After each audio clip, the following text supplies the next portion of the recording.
Turning now to the war in Ukraine, in a phone call today, President Biden told President Zelensky that an additional $500 million in aid for Ukraine is on its way.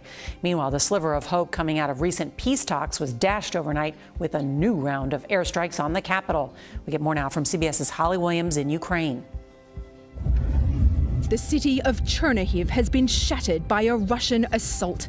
Homes and lives obliterated.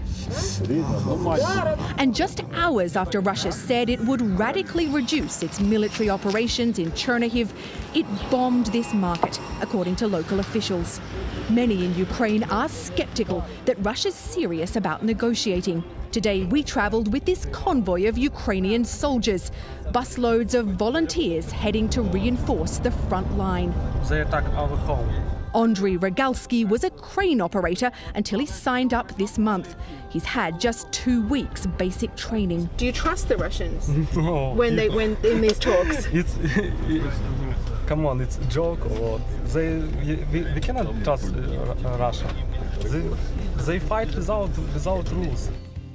He's talking about this.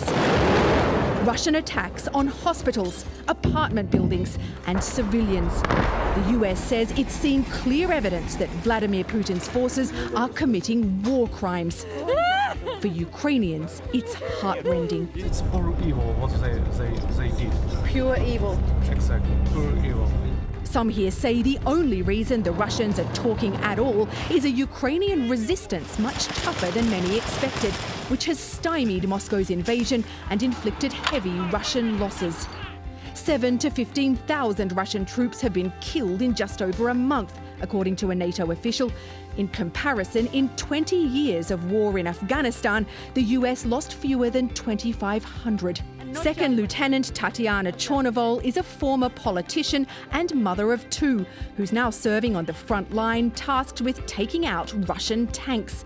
She told us this was one of her hits. Взагалі російська армія воює надзвичайно безглуздо. The Russians are fighting stupidly, she told us. They don't have a strategy or tactics, they're falling into the same traps, and their commanders are just pushing them to advance.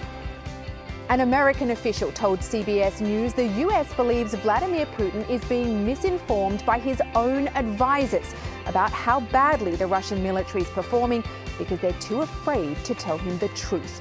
Nora. Incredible to see those women on the front lines. Holly Williams, thank you.